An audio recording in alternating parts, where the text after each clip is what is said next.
Se você tiver alguma dúvida, se você tiver alguma sugestão para nos encaminhar, por favor, acesse a página da Câmara de Sorocaba no Facebook. Nós estamos ao vivo pela nossa página no Facebook e também pela nossa página no YouTube. Professor Daniel Pierre, muito obrigado por ter aceito este convite. Queria dizer que todos os palestrantes que vêm a esse programa, eles vêm de forma gratuita. Vem de forma benemérita, prestar um serviço para a comunidade e nós só temos que agradecer. Estão aqui, são profissionais renomadíssimos que vêm conversar um pouco com a população e dar esse retorno social para a nossa população. Então eu queria agradecer enormemente, professor Daniel Pierre, e deixar o senhor à vontade para essa aula, porque eu também estou precisando muito destes conceitos de finanças pessoais, principalmente nessa época de pandemia. Maravilha. Vou retirar a máscara agora aqui. E vou colocar meu óculos, que a idade vai chegando e a gente vai perdendo a visão. Tem um conhecido que você não perde a visão conforme o tempo vai chegando, é o braço que vai ficando mais curto, né? De antemão, quero agradecer o convite do meu amigo e professor Anderson Santos. Para mim é motivo de muita alegria e satisfação poder estar aqui, né, nesse momento com vocês, dividindo conhecimento, porque o conhecimento é, sem dúvida, a única coisa que a gente, quando divide, multiplica. Legal, mais uma vez, quero agradecer a oportunidade. É uma rica oportunidade de trazer conhecimento e a gente, quando prepara uma aula, nós somos os primeiros a aprender. Legal? Tenho certeza que você, da sua casa, do escritório, do celular, no ônibus, peço que você preste um pouco atenção nesse assunto, que sem dúvida, como o professor Anderson Santos, meu amigo, disse, esse é um assunto que eu costumo dizer, e a gente vai falar aqui um pouquinho a respeito disso nesse tempo de hoje, costumo dizer que as finanças, o assunto finanças, o tema finanças, ele é o assunto mãe de todos os outros. Porque se você não consegue controlar, gerenciar suas finanças, de certa forma você acaba inviabilizando todas as outras áreas da sua vida. Sem você ter condições financeiras, fica complicado de você conseguir realizar seus desejos, de você conseguir empreender e de você conseguir ter uma vida serena, em paz. Né? Porque as contas vão chegando e a gente vai perdendo o sono, e aí começam as ligações. Bem que hoje as ligações elas vêm tanto para a cobrança, quanto vem também para te oferecer serviços, né?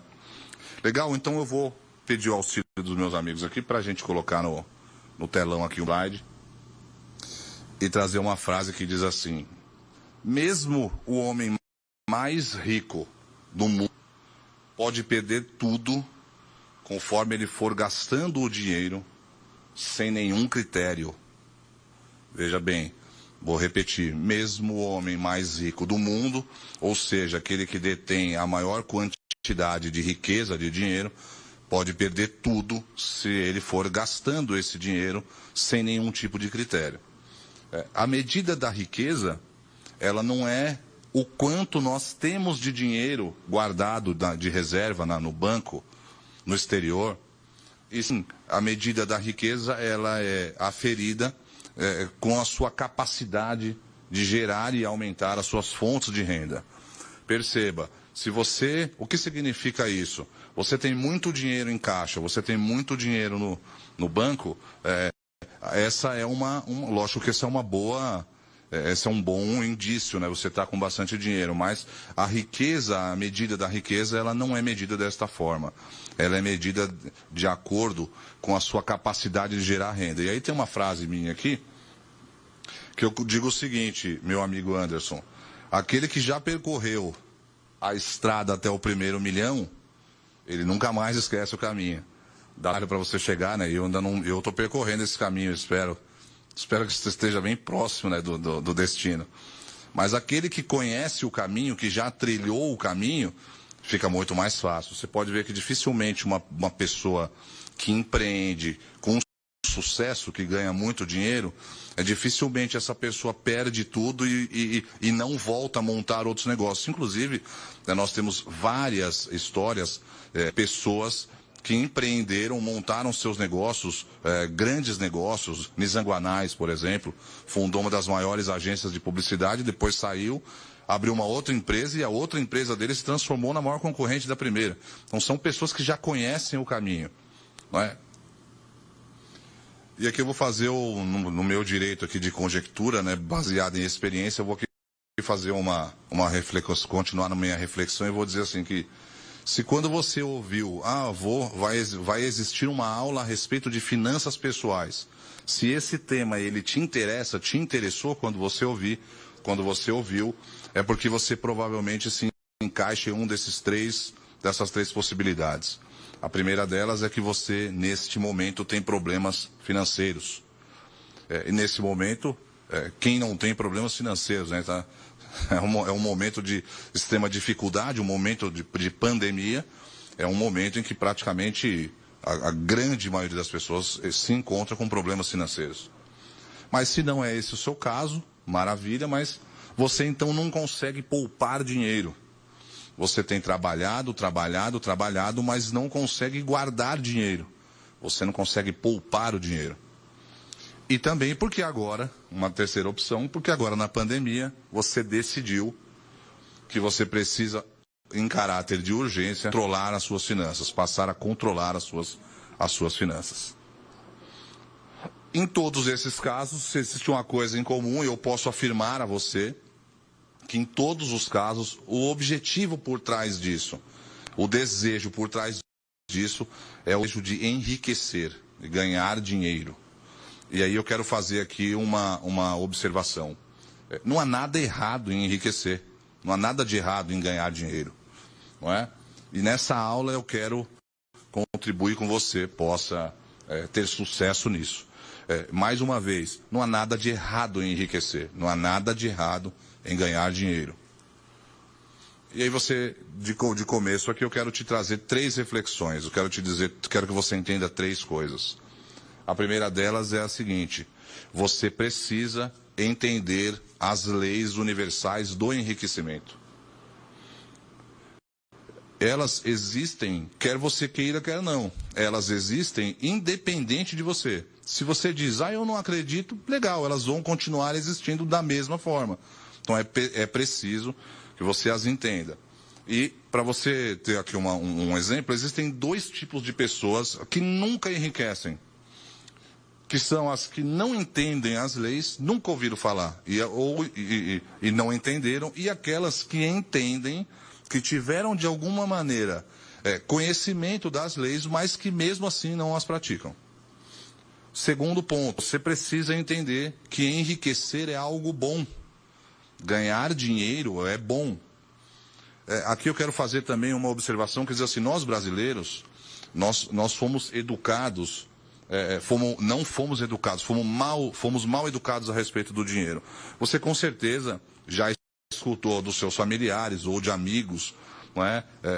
Algumas expressões que dizem mais ou menos assim, fulano era legal, mas quando ganhou dinheiro ficou uma pessoa ruim.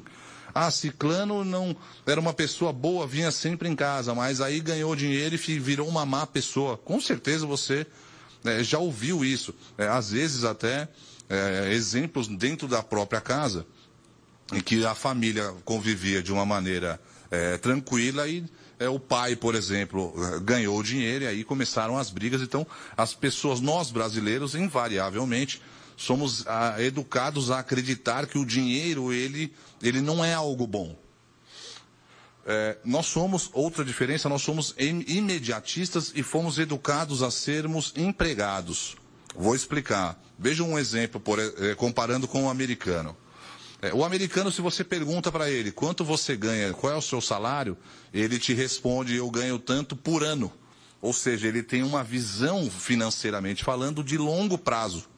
Nós, brasileiros, nós respondemos, eu ganho X por mês. Então, a nossa visão, enquanto finanças, enquanto de dinheiro, ela é sempre uma visão imediatista. E mais um detalhe que eu digo ali no slide, que nós somos empregados, criados para sermos empregados. Mais uma vez, com certeza, posso afirmar, tanto eu quanto você, nós já escutamos, normalmente dos pais, que você não tem que montar negócio nenhum, você tem que ser empregado. você tem que ter a carteira assinada, você tem que ter as férias, você tem que ter, não é, aquela segurança, aquela falsa sensação de segurança. Enquanto o americano, por exemplo, e aí eu estou comparando, porque são o país ponta hoje, né? É um país de primeiro mundo, país que lidera praticamente em todos os quesitos. Então, o americano, você, de novo, vai fazer um exercício de memória e você vai se lembrar, por exemplo, que nos filmes americanos, as crianças estão ali com 3, 4 anos de idade vendendo sucos na porta de casa.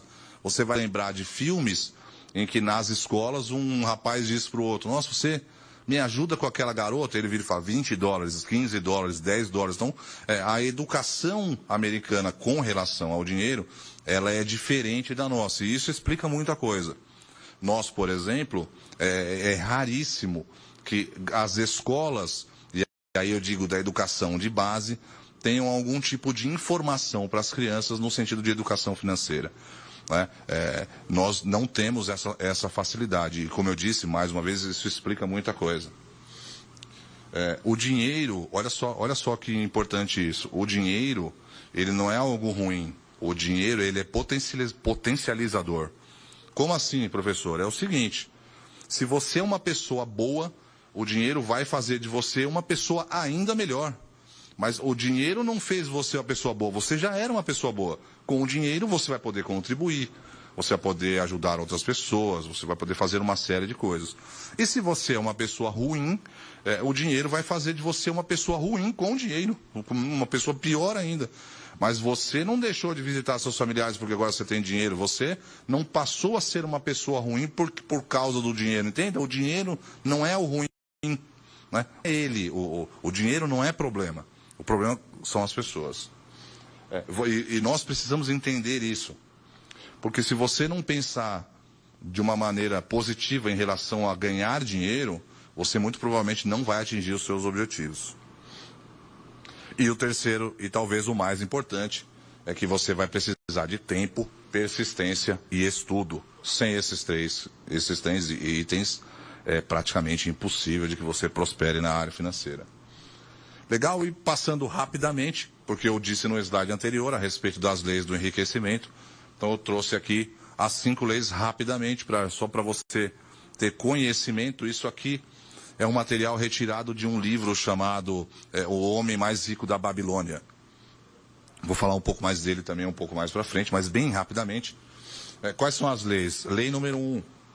O ouro vem de bom grado e numa quantidade crescente para todo homem que separa não menos de 1/10 de seus ganhos, a fim de criar um fundo para seu futuro e da sua família.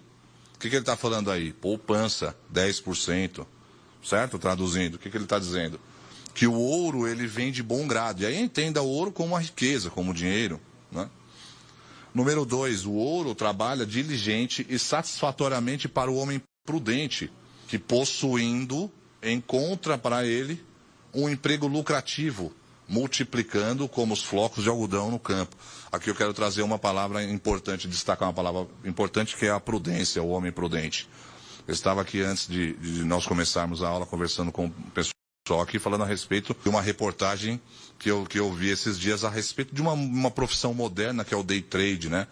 E aí esses dias assistindo uma reportagem eu vi que 90 mil, 100 mil pessoas, se não me falha o número exatamente, que se enveredaram nessa área já nos últimos anos, só que só 300, 400 que prosseguem. Então veja que você se enveredar em áreas que você não detém conhecimento, você não está agindo com prudência. Legal? Número 3. O ouro busca a proteção do proprietário cauteloso, que investe de acordo com conselhos de homens experimentados em seu manuseio. Isso aqui é uma coisa legal também. Escute conselhos, busque conselhos de pessoas que já fizeram o que estão indicando para você. Como é que alguém pode indicar para você como você chuta uma bola, por exemplo, se aquela pessoa nunca jogou futebol? Fica difícil, né? Busque conselhos de quem tem sucesso, de quem atingiu o sucesso. O ouro foge do homem que o emprega em negócios ou propósitos com que não está familiarizado. Acabei de falar isso. Ou não contam com a aprovação daqueles que sabem poupá-lo, que é uma coisa da juventude hoje, né? Existe uma estrada que já foi trilhada, que todas as pessoas que caminharam por ela foram e caíram. Aí o jovem hoje, nós já passamos por isso enquanto jovens, né? Aí você pensa que eu vou e não vou cair. Eles foram e caíram, mas eu não vou cair. A gente tem essa falsa segurança de achar que se você tem um caminho que já foi trilhado e que funciona, você vai querer reinventar a roda. E por último, o ouro escapa ao homem que o força a ganhos impossíveis, ou que dá ouvidos aos conselhos enganosos de trapaceiros e fraudadores, ou que confia a sua própria inexperiência e desejos românticos na hora de investi-lo. Investimento, meu pai diz sempre que o dinheiro não aceita ofensa. O dinheiro, ele não aceita ser tratado de qualquer maneira. Não é?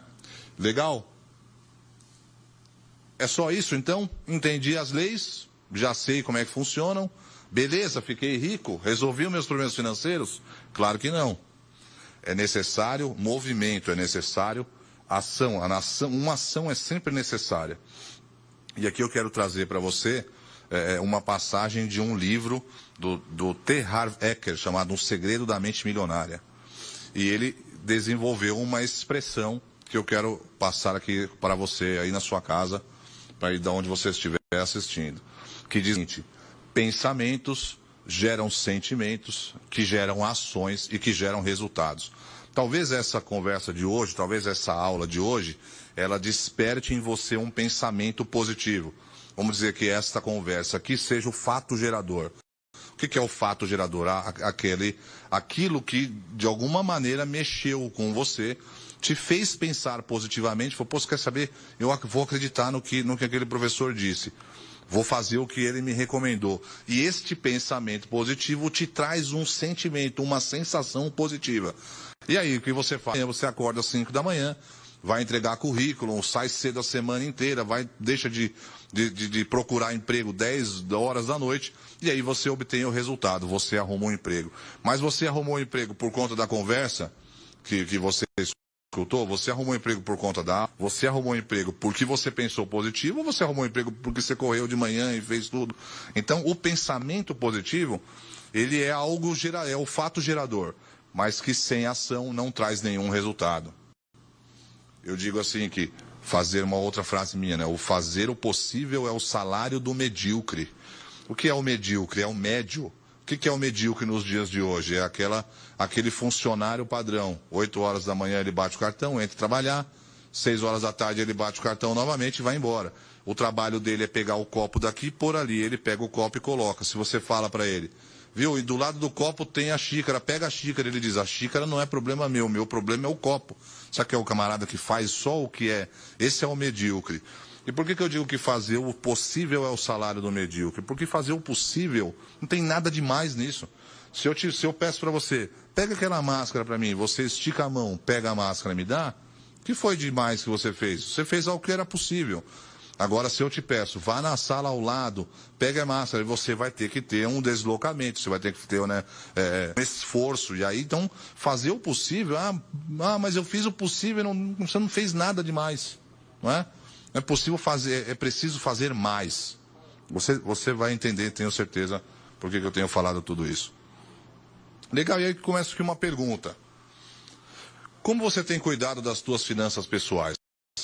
Você tem cuidado das suas finanças pessoais? Mas afinal, o que são finanças pessoais? Finanças pessoais é o nome que se dá a toda a movimentação financeira de uma pessoa física, que foi que o Anderson disse aqui na apresentação, aplicando os mesmos conceitos financeiros que são aplicados em uma pessoa jurídica. Como assim, professor? Assim, finanças pessoais são as movimentações financeiras que você, pessoa física, você enquanto cidadão, movimenta usando os mesmos conceitos financeiros que são aplicados na pessoa jurídica, a empresa. Que conceitos?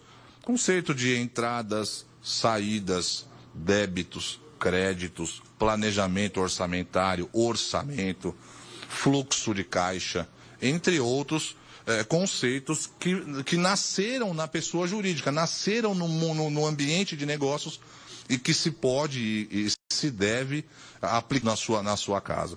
Tem muita gente que diz, a governança corporativa, por exemplo, é um tema que só pode ser aplicado em grandes negócios. Claro que não, você pode colocar na sua casa, você pode aplicar conceitos grandes em pequenos negócios. E a sua casa é o maior exemplo disso. Quando falamos em finanças pessoais, estamos, claro, nos referindo a todas as ações de planejamento e controle do seu orçamento doméstico, o orçamento da sua casa.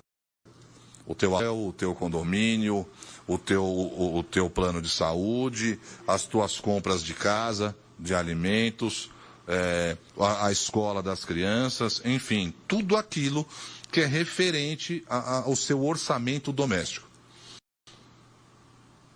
Neste conceito de finanças, nesses orçamentos, eles estão presentes tudo, todas as informações. Desde as mínimas escolhas, aqui eu coloquei como, por exemplo, a marca do papel higiênico, até as grandes decisões, como na hora de você investir o seu capital ou financiar um veículo ou um imóvel. Então, eu escuto muito pessoas que dizem assim, eu sou assim, por exemplo, né, não posso vender um serviço que eu não faço para mim mesmo, né? Então eu vou tomar café, eu pego a notinha e guardo, porque depois eu lanço numa planilha. Porque se você tem ideia, vou explicar isso um pouco melhor mais para frente, se você tem uma ideia exatamente de quanto você gasta, fica simples você tomar a decisão. Explico. Se você chega ao final do mês, abre a sua planilha e você descobre que neste mês você gastou R$500, R$600 de café na rua, fica fácil você dizer assim, quer saber? Vou comprar uma máquina de café expresso que eu vi o rapaz falando agora ali, vou pagar R$400, R$500, vou tomar um café de alta qualidade e vou deixar de ter esse gasto na rua de um mês só. Só que enquanto você não coloca isso num papel, se você não tem habilidade com uma planilha, por exemplo, num caderno, né, numa folha de papel que seja, você jamais você vai descobrir isso. Porque você pensa, normalmente as pessoas pensam assim, mas um cafezinho não muda nada, a água não muda nada. E sem dúvida, a somatória desses pequenos gastos é que no final vai te trazer uma grande dificuldade em saldar as suas contas e também de trocar de carro e comprar um imóvel. Eu trouxe aqui um exemplo.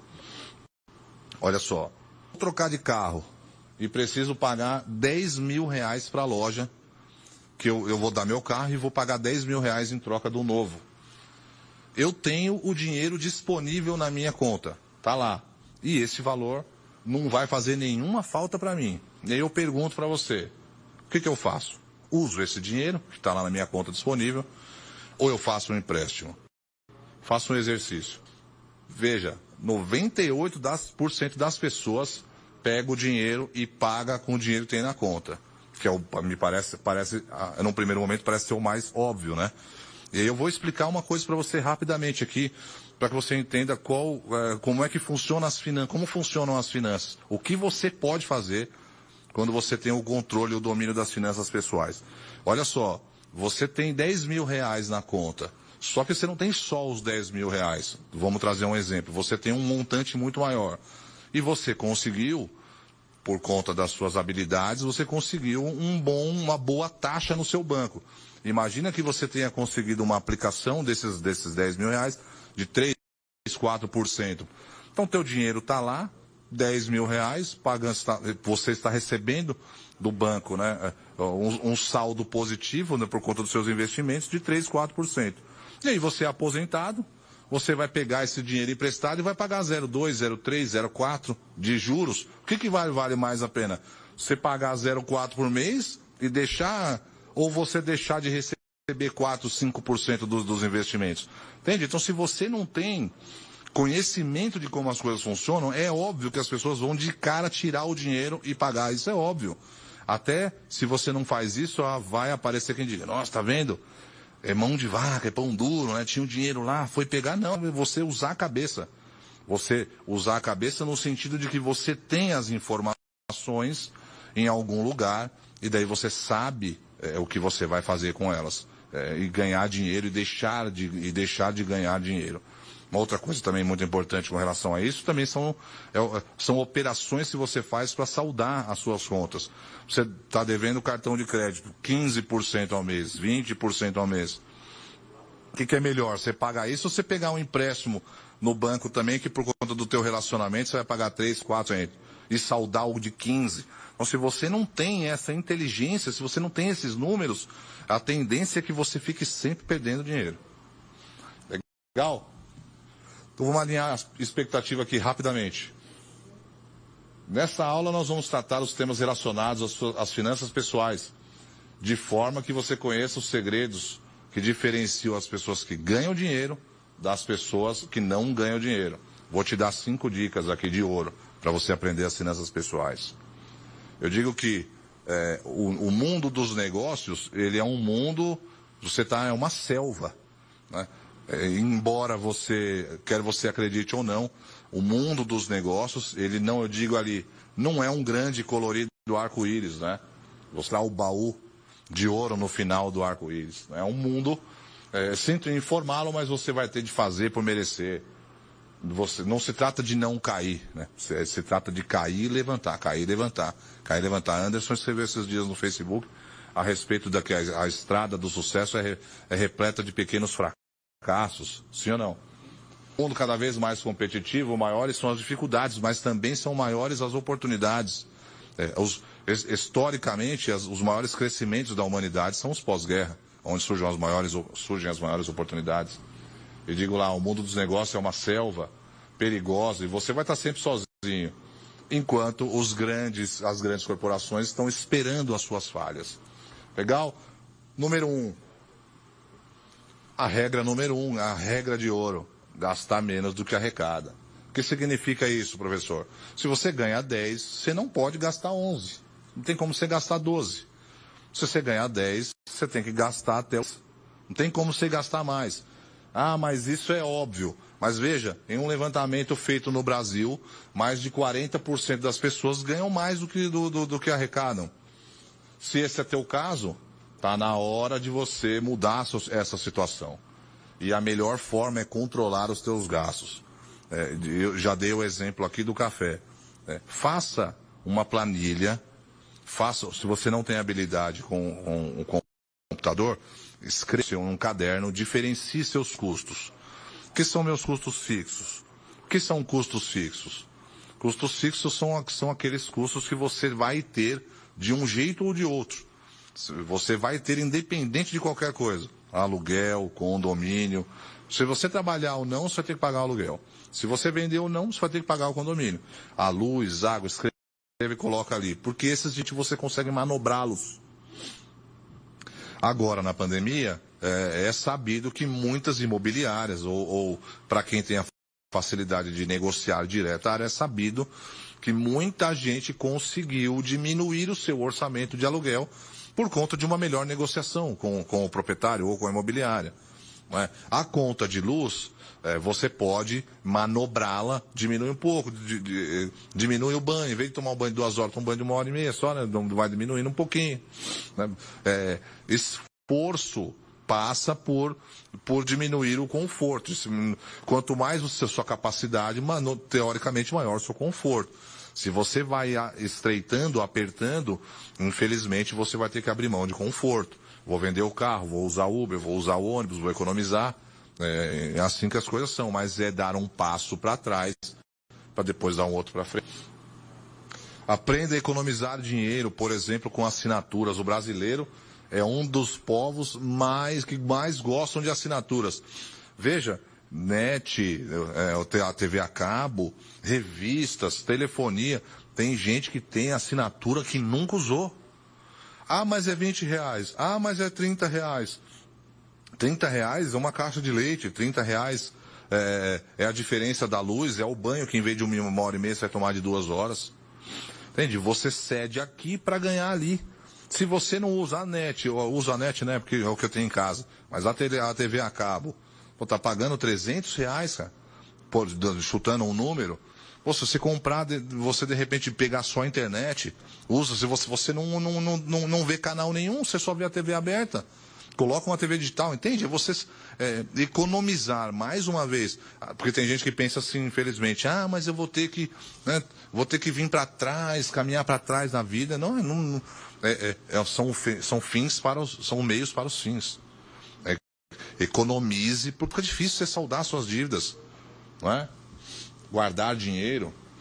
O controle das tuas contas, o controle dos teus gastos, sem dúvida nenhuma, é a maior chave para que você possa ganhar mais dinheiro, economizar mais dinheiro. É sem dúvida quando você coloca no papel, quando você enxerga onde o seu dinheiro está indo, aí sim você vai ter condição de fazer algum tipo de manobra. Olha que legal, que interessante. Você em primeiro lugar. Você com certeza já se prometeu várias vezes que vai guardar o dinheiro no final do mês. Esse mês eu vou poupar, esse mês eu vou guardar. Só que olha só, você sempre promete que vai guardar o que sobrar, só que nunca sobra. Sim ou não? Verdade ou não? Nunca sobra. Sabe por quê? Eu vou te trazer uma notícia. Sempre vai aparecer algo para você gastar o dinheiro. É o gás, é não sei o que mais, é um caderno. Sempre vai aparecer algo para você poder usar e não poupá-lo. Sempre vai aparecer um motivo, sempre. Então você deve encarar um conselho, você deve encarar a sua poupança, o seu investimento, como uma das suas despesas, inclusive colocando a data. E é uma dica de ouro. Coloque essa data próximo dos seus recebimentos. Porque se você colocar lá no final do mês e você recebe dia 5, qual a probabilidade de chegar no dia 30 e você não ter o dinheiro para você poupar? É muito grande, sim ou não? Agora, se você coloca para poupar no dia 6, no dia 7, você tem o dinheiro. E veja, lá no final, pague você primeiro. Faça sua poupança, guarde, invista se for o caso, ou guarde, pelo menos guarde. Olha só uma frase, eu falei do livro, né, O Homem Mais Rico da Babilônia. Então, de tudo que você ganha, uma parte é sua e você deve guardar. Quem disse isso isso é um conselho que foi dado por Algamish, que era um mentor de Arcades, são personagens do livro, que depois veio se tornar o homem mais rico da Babilônia. Aí você vai me dizer, mas isso é um conselho que qualquer um dá, né? Isso todo mundo sabe. Só que saber não é nada se você não põe em prática. Mais uma coisa, item 3. Não importa quanto você vai poupar, importa que você poupe, que você guarde. 10, 15, 20, 30%, porque o que não falta é regra. O que não falta é gente, né, que eu disse ali com os coaches financeiros. Hoje em dia também é famoso o coach, tem coach para tudo, né? Então, tem coach que diz, não, o correto é você guardar 30, tem pessoas, o correto é você guardar 20, é guardar 30, guardar 15, guardar 10. Isso não é importante nesse momento. O importante é que você comece com pouco e vá aumentando, porque o importante é que você crie o hábito de poupar. Olha só que interessante. Existe um livro chamado A Lei do Triunfo, Napoleon Hill. Neste livro, ele foi feita uma pesquisa, que inclusive foi baseado nesta pesquisa, veio o livro, que o Napoleon Hill pesquisou pessoas de sucesso da época. Veja só quem que ele pesquisou. Ford, Rockefeller, John D. Rockefeller, J.P. Morgan. Só os caras que são considerados os primeiros empreendedores da história recente da humanidade. Veja, Rockefeller, por exemplo, foi quem, olhando o campo, pensou, não vou mais pagar transporte, vou construir um oleoduto. São esses caras com quem esse Napoleon Hill fez as pesquisas. E aí ele chegou numa... Thomas Edison, veja só as pessoas. E aí ele confrontando pessoas que tiveram sucesso e pessoas que não tiveram sucesso, existe uma grande diferença, que as pessoas que não têm sucesso nunca tiveram o hábito de economia, não têm o hábito de poupar, enquanto os outros que tiveram sucesso, eles todos tinham em comum o hábito de poupar, o hábito de economizar. E você pode tirar suas conclusões. Que é que eu falei, a pesquisa mundial, né?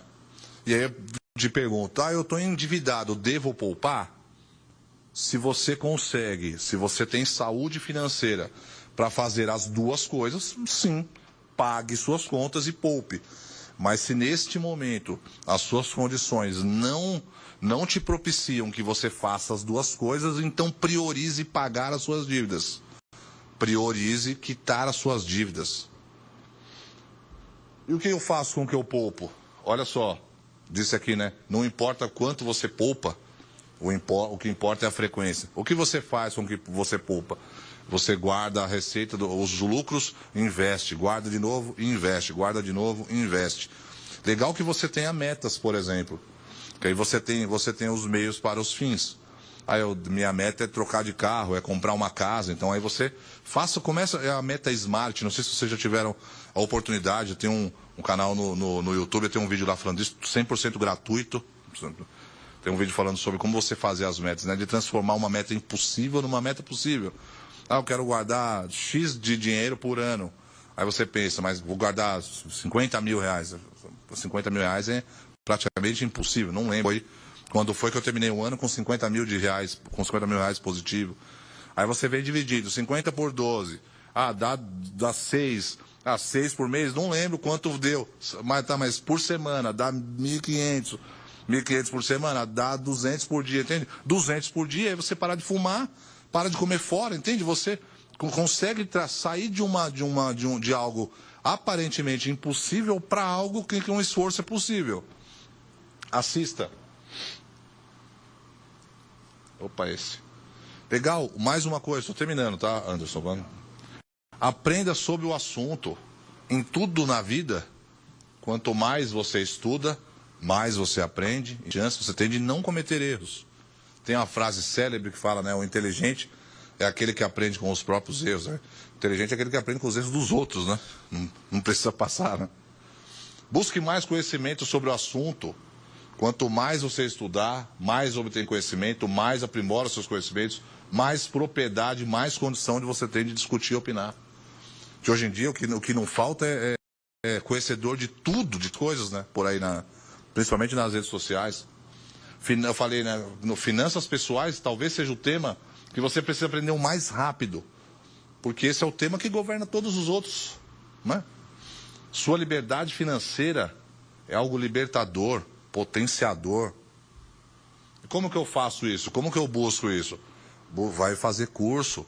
Hoje em dia a internet tem muita besteira? Tem, mas também tem muito material. Tem material de graça. Cuidado com cursos que prometem milagres, que você tem que pagar 1.000, 2.000, 3.000 reais. Muito cuidado com isso. Fica um conselho. Tem muito material gratuito na internet, os livros, né? Pesquise, vá buscar conhecimento, conheça pessoas que já trilharam caminhos semelhantes ao que você tem o desejo de trilhar, faça amizades, né?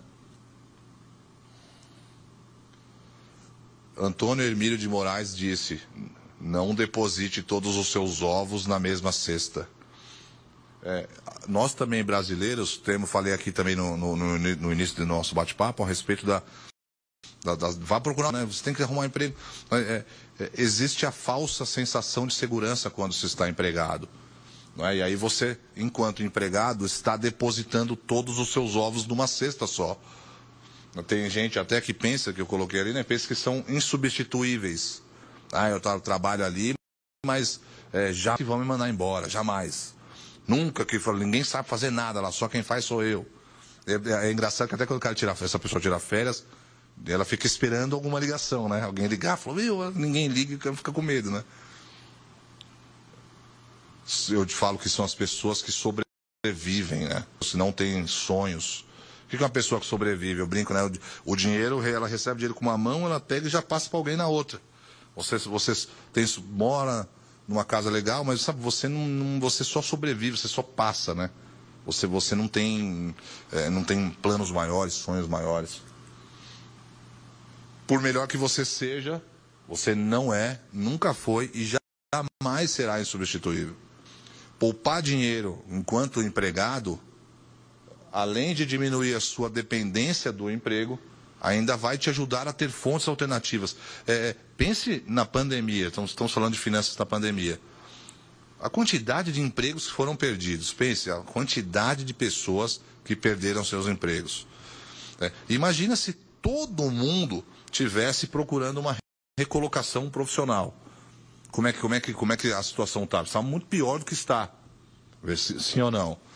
Existe uma frase que diz também que em épocas de crise o que te resta é empreender. Então foi o que as pessoas fizeram. que é o que eu digo ali.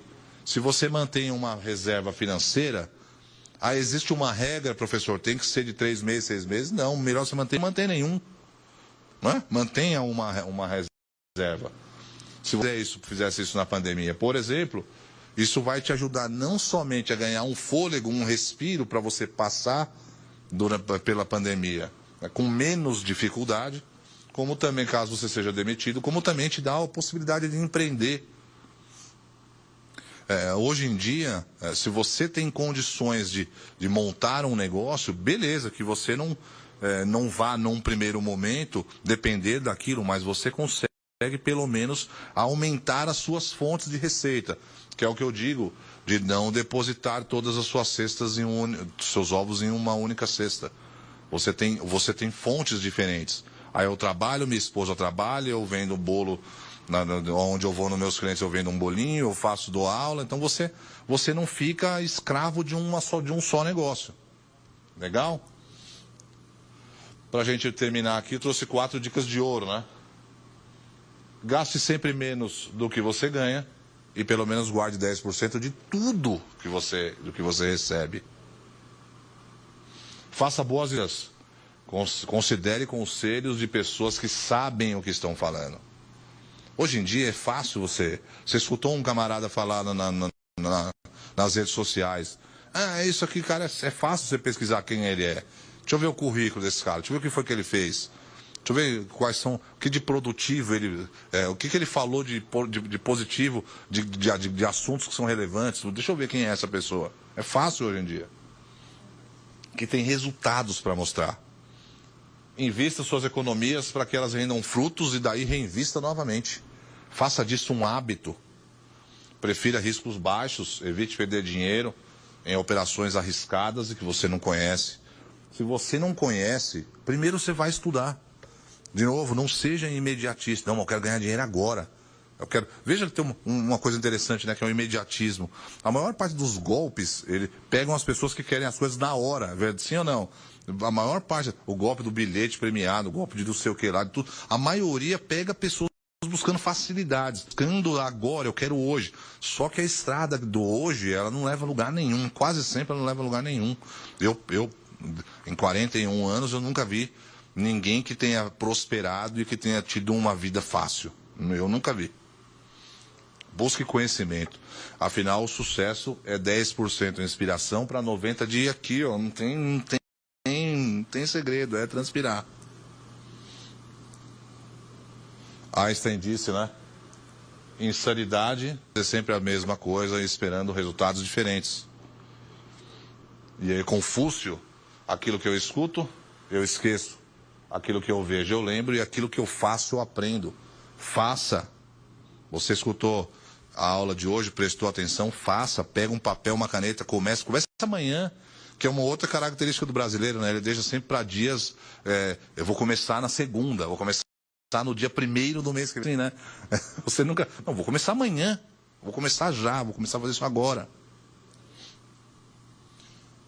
Faça já, tem um livro, Assim Falou Zaratustra, do Nietzsche, né? Que ele fala, né? Demore o tempo que for para você ver o que você quer da vida. E depois que você decidiu, não recue pretexto, né? Porque o mundo tentará te dissuadir. Que negócio de guardar dinheiro o quê, cara? Vive a vida, né? Vai gastar, amanhã você morre e não viajou, e não fez as coisas. Claro que a vida é busca por equilíbrio, né? Faça as duas coisas. Eu ia dar uma frase minha, né? Uma vez me perguntaram, professor, qual que era o conceito de inteligência.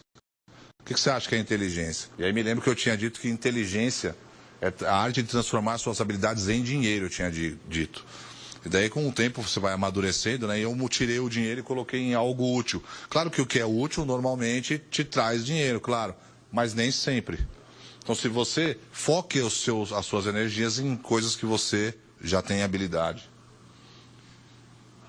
Existe um quadro ali que as pessoas normalmente pensam que eu aprendi lá, o professor falou, eu acreditei, vou colocar em prática. Eu começo com uma resistência alta, vou começar amanhã, não quero, daí depois de amanhã, legal. Com o passar do tempo, tá vendo? Para o tempo, a resistência vai caindo. Só que não é, na verdade é o contrário.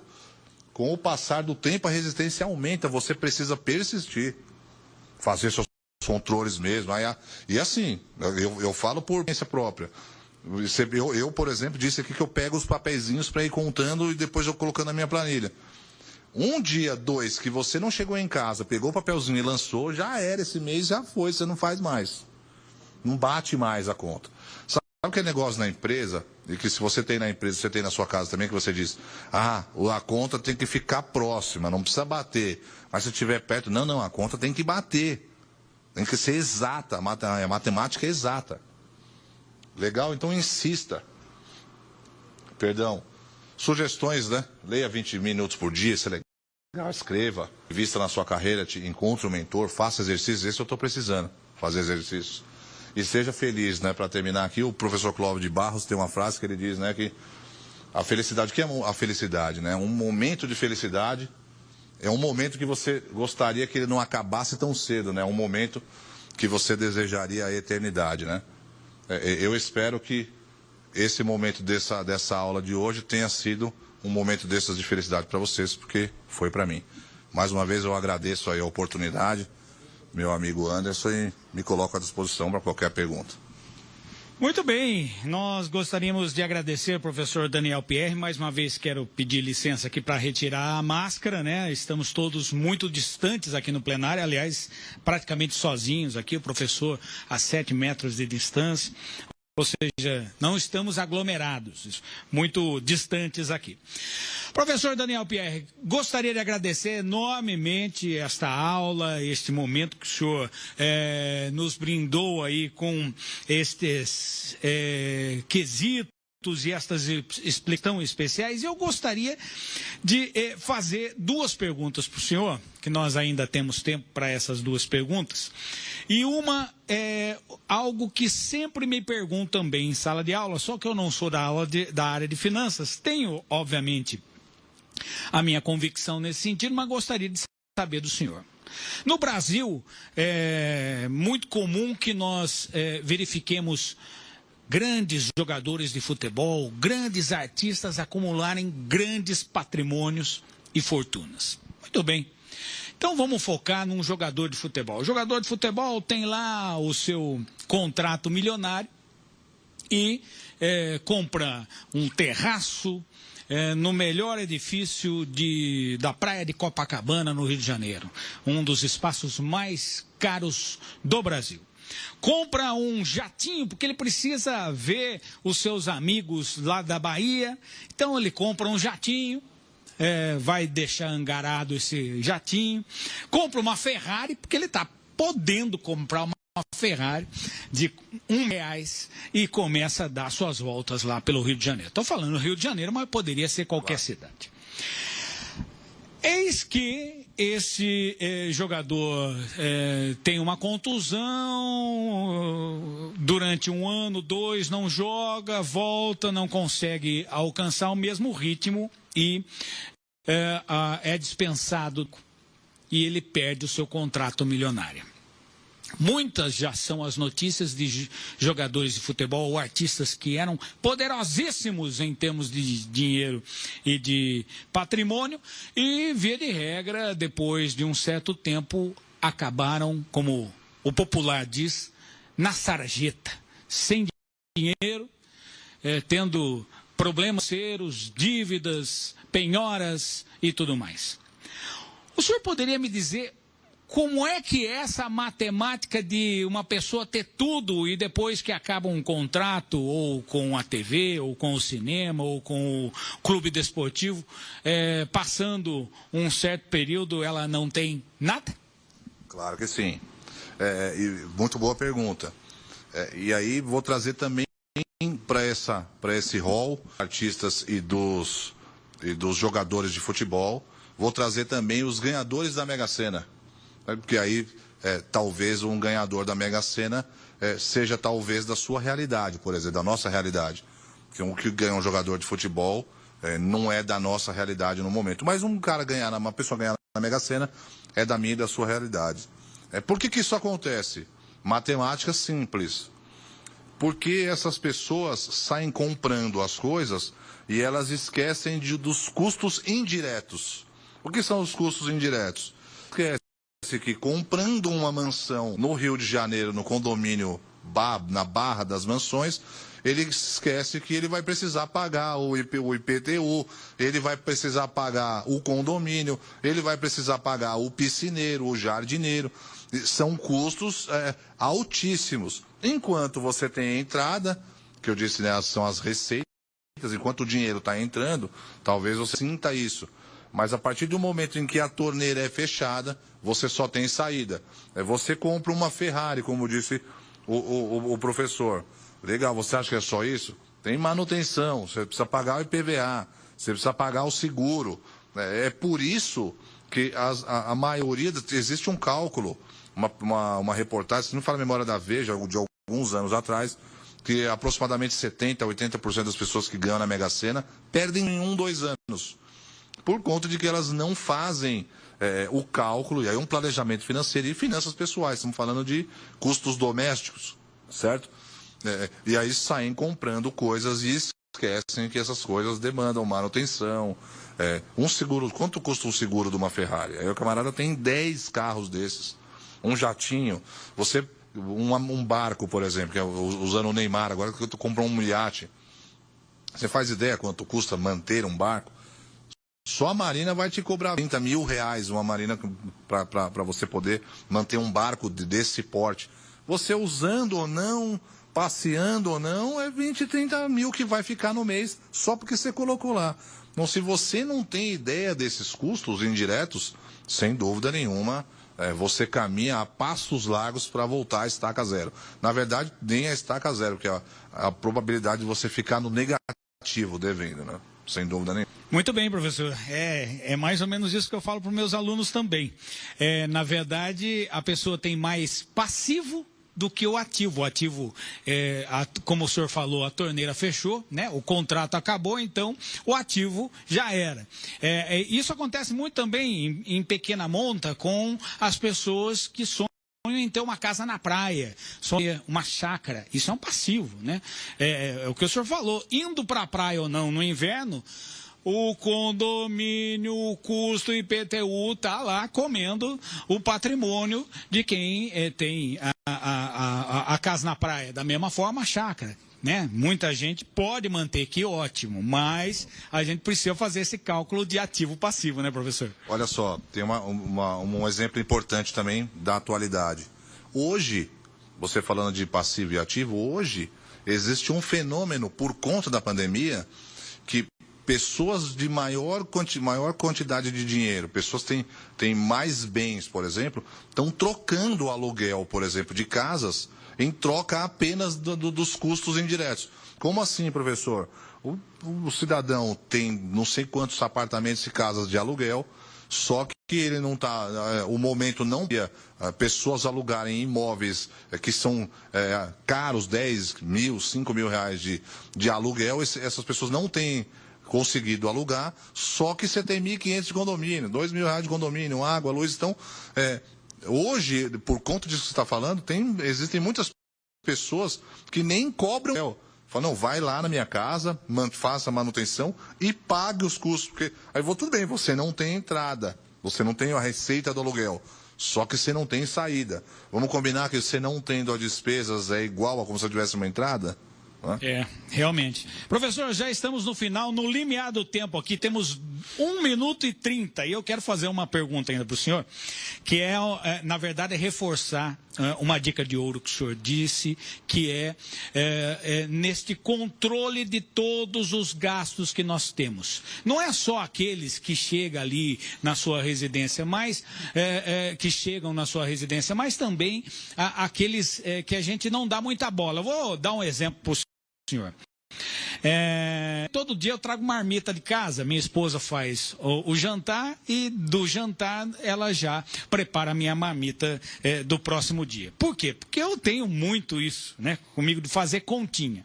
Então imagine que eu não trouxesse marmita aqui na Câmara e eu comprasse um Marmitex de R$12. É um Marmitex simples, hein? Porque tem Marmitex mais caro. Mas vamos dizer que eu sou uma pessoa que não tem luxo. R$12. R$12 vezes 5, que são 5 dias trabalhados. eu terei aqui R$300 por semana. 12, né? 12 vezes 5, R$60 por semana. Sim, sim. Daí, vamos ver no mês, vezes... 240. R$240. Vamos ver no ano, vezes 12. Ao final do ano, estas minhas marmitinhas diárias custam R$2.880. A pessoa precisa realmente fazer essa planilha. E com essa pergunta, eu gostaria que o senhor encerrasse com as considerações finais e essa percepção de que gastos que a gente sequer dá bola fazem uma grande diferença e causam um grande impacto nas nossas finanças.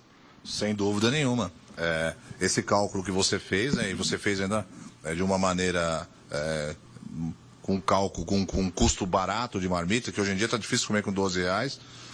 E aí você fez também uma projeção anual, que eu falei aqui que nós brasileiros não temos esse hábito, né, de fazer cálculos anuais. Aí você, mas é 60 por semana. Mas 60 não muda nada, porque a gente é imediatista, a gente pensa no agora. Mas quando você faz isso e projeta o ano, é uma moto. Você está vindo trabalhar de ônibus, você vai comprar uma moto. Simplesmente porque você deixa de comer fora, né, uma pizza à noite, né, que você fala toda semana 2, 3 vezes pizza.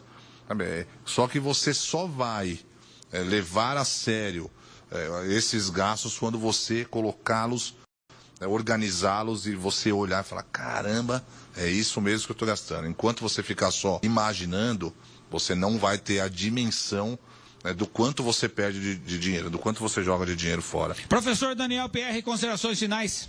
Maravilha, eu quero mais uma vez agradecer o convite. De novo, para mim é motivo de muita alegria e satisfação estar aqui, podendo um pouco de conhecimento e desejando que você coloque em prática e que você possa ter uma vida mais tranquila, mais perene, né? Que a gente possa viver em paz. Legal? Se inscreva no meu canal, conteúdo 100% gratuito. Se inscreva lá, curte, compartilhe e nos ajude a crescer. Maravilha, muito obrigado. Agradecendo o professor Daniel Pierre, agradecendo também a equipe aqui. Du, muito obrigado. Grande Miguel, obrigado. Hoje nós temos o Tiagão lá no som, é isso? Grande Tiago e grande Robler, muito obrigado. Na direção de TV, o nosso querido Caco, né? Grande Caco, o mago, aliás, do corte da TV. Eu gostaria de agradecer a nossa coordenadora de TV, a Karina Rocco, que colocou a equipe toda aqui à disposição neste plenário educação da Escola do Legislativo. Agradecer também o nosso coordenador de cerimonial, que é o Diogo Rodrigues, e a nossa coordenadora de rádio, que é a Priscila Radigueri. Com Salazar na coordenação de imprensa, todos estes capitaneados pelo nosso secretário de Comunicação Institucional, o Relações Públicas, Fábio Mascarenhas. Muito obrigado a você que esteve junto conosco. Semana que vem tem outro plenário Educação da Escola do Legislativo. Agradecer também ao nosso presidente da casa, o Cláudio Sorocaba, que está muito sensível às questões da Escola do Legislativo. Ele, a mesa diretora e os 20 vereadores e vereadoras que determinaram a Escola do Legislativo que esteja à disposição da população com programas como esse, orientando você que está aí na TV, no rádio ou nas nossas mídias sociais. Muito obrigado a todos os vereadores e vereadoras, à mesa diretora e ao nosso presidente Cláudio Sorocaba. Grande abraço! Semana que vem tem mais. Até lá, continue conosco aqui na TV Câmara Sorocaba.